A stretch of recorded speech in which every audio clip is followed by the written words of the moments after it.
On August 20th, 2025, Human Rights Watch accused the Alliance Fleuve Congo M23 of massacres near Virunga National Park, with media houses such as Reuters and the Washington Post repeating the same claims.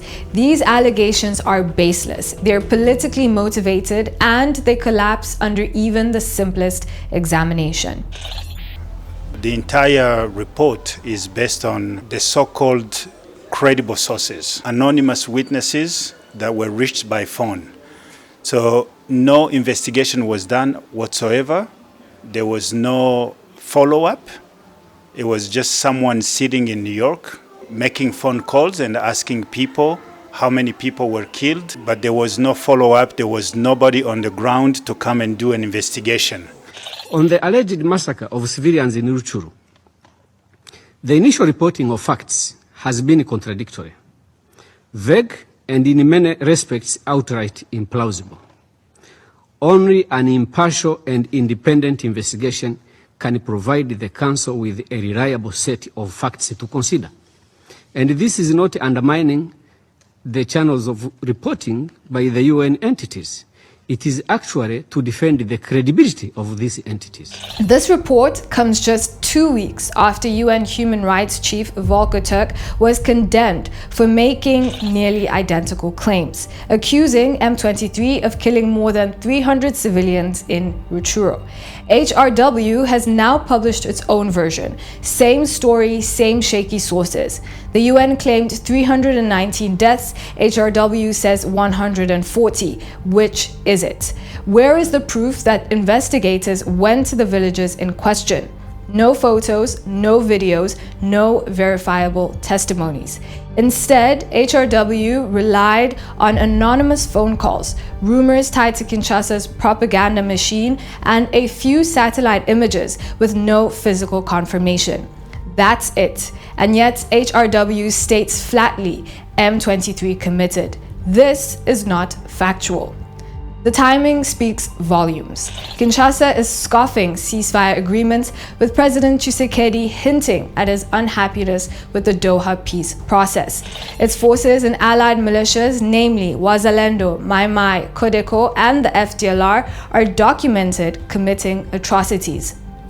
Rather than report on these verifiable crimes, HRW diverts attention with fabricated accusations against M23 and against Rwanda.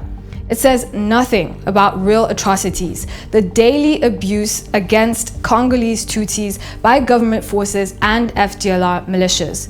The slaughter of Hema civilians in Ituri, documented with photos and testimonies on MONUSCO's watch. More than 90 people killed in Beni and Lubero this August by ISIS-linked ADF terrorists.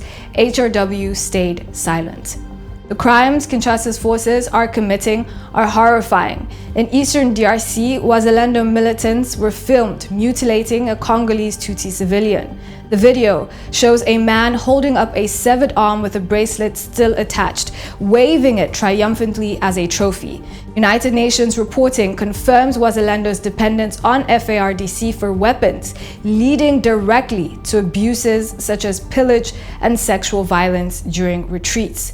In Rutshuru, Masisi, and Kalehe territories, Wazalendo fighters carry out gang rapes. One woman was tied between two trees and raped by 6 fighters in March 2025. Amnesty International itself documented multiple cases in Masisi in 2024 and 2025, interviewing survivors and medical staff. These are clear violations of international humanitarian law leading to war crimes. Other crimes include the torture and slow extermination of Congolese Tutsis by state institutions themselves. Captain Mugenzi Eogide, a FARDC officer, was arbitrarily detained for over a year in Dolo prison by Congolese intelligence. His before and after photos are chilling. A strong, uniformed officer reduced to a skeletal figure, starved and tortured simply because of his ethnicity. Wazalendo has also initiated children into genocidal ideology and recruited child soldiers. Videos show young boys carrying oversized rifles and marching under the supervision of armed adults. They're indoctrinated and armed to fight perceived enemies, primarily Tutsi communities. And in Kinshasa itself, FARDC-backed mobs have lynched individuals simply because they looked Tutsi. One viral video shows a soldier dragged and beaten by a crowd, his own colleagues standing by as the mob chants over his body. These are the crimes backed by evidence, videos, photographs, survivor testimonies, and confirmations. Yet HRW and its media partners ignore them. They say nothing about mutilations, rapes, torture, child soldiers, and lynchings. Instead, they invent a massacre that no one has seen, no one has filmed, and no one can verify. Instead of holding Kinshasa accountable, HRW parrots its narrative, even going as far as to suggest that M23 is engaged in ethnic cleansing. These are not the words of impartial investigators. They are the recycled rhetoric of the Kinshasa regime and FDLR genocidaires, cynically rebranded as human rights reporting. There are no concrete facts in HRW's latest publication, only recycled lies designed to sabotage the Doha peace talks and shield President Tshisekedi's regime from accountability. HRW has abandoned its role as a watchdog. Today, it acts as a political tool. If journalists and politicians care about peace in the Great Lakes region, they must stop repeating propaganda.